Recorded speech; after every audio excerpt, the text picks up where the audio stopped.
देश भर में सिलेंडर की कीमतों में बढ़ोतरी के बाद सियासत तेज हो गई है। घरेलू और व्यावसायिक दोनों तरह के गैस सिलेंडरों के दाम बढ़ने के बाद कांग्रेस ने केंद्र सरकार और प्रधानमंत्री नरेंद्र मोदी पर तीखा हमला बोला है।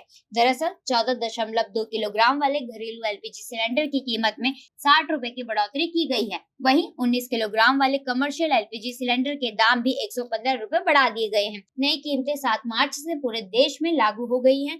कीमत बढ़ने के बाद दिल्ली में घरेलू गैस सिलेंडर का दाम 853 रुपए से बढ़कर करीब 913 रुपए हो गया है। इसी तरह मुंबई, कोलकाता और चेन्नई जैसे बड़े शहरों में भी गैस सिलेंडर की कीमतों में बढ़ोतरी देखी गई है। इसका सीधा असर आम लोगों के घरेलू बजट के साथ साथ होटल, रेस्टोरेंट और छोटे कारोबारियों की लागत पर भी पड़ा है।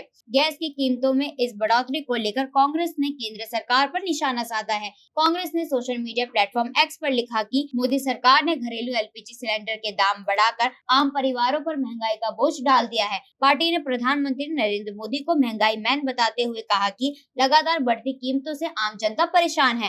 कांग्रेस के मीडिया और प्रचार विभाग के अध्यक्ष पवन खेड़ा ने भी पेट्रोलियम और प्राकृतिक गैस मंत्री हरदीप सिंह पुरी पर तंज कसा। उन्होंने कहा कि एक दिन पहले ही मंत्री ने कहा था कि सरकार का लक्ष्य नागरिकों को सस्ता और टिकाऊ ईंधन उपलब्ध कराना है, लेकिन अगले ही दिन गैस सिलेंडर की कीमतें बढ़ा दी गई। खेड़ा ने कहा कि सरकार के बयान और फैसलों में फर्क साफ दिखाई दे रहा है। हालांकि पेट्रोलियम मंत्री हरदीप सिंह पुरी ने इससे पहले कहा था कि देश में ऊर्जा आपूर्ति को लेकर किसी तरह की कमी नहीं है और सरकार की प्राथमिकता नागरिकों को किफायती और टिकाऊ ईंधन उपलब्ध कराना है। उन्होंने यह भी भरोसा दिलाया कि भारत में ऊर्जा की पर्याप्त मौजूदगी है और लोगों को घबराने की जरूरत नहीं है। इस बीच इंडियन ऑयल कॉर्पोरेशन ने भी पेट्रोल और डीजल की कमी से जुड़ी खबरों को खारिज करते हुए कहा कि देश में ईंधन का पर्याप्त भंडार मौजूद है और आपूर्ति सामान्य तरीके से चल रही है। कंपनी ने लोगों से अफवाहों पर ध्यान न देने और केवल आधिकारिक जानकारी पर भरोसा करने की अपील की है। बताया जा रहा है कि अंतर्राष्ट्रीय स्तर पर जारी तनाव और ऊर्जा आपूर्ति से जुड़ी चुनौतियों का असर भी ईंधन की कीमतों पर पड़ रहा है। ऐसे में गैस सिलेंडर के दाम बढ़ने से आम लोगों के खर्चों में और इजाफा हो सकता है,